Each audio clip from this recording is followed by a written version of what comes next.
sino naman talaga Pinoy, ikaw Pinoy Ipakita sa mundo kung ano ang kaya mo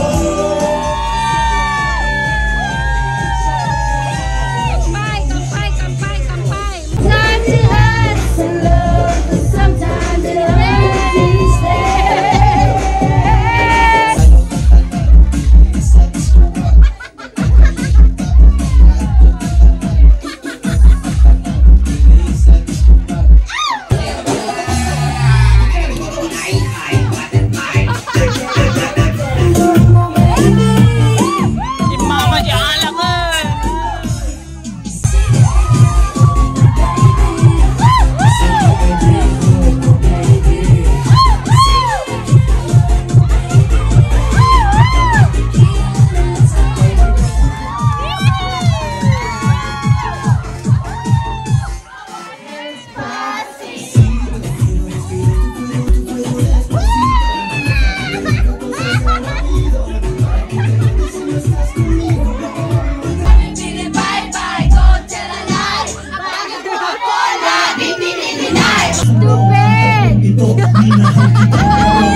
Oh yes, kakabsat, we had fun at graffiti for few hours. And of course, we drink moderately but dance unlimitedly at umuwi rin ng maayos. Madali lang pong hanapin ang graffiti. I-Google Maps nyo lang or i-follow nyo po si Josa Corsinera.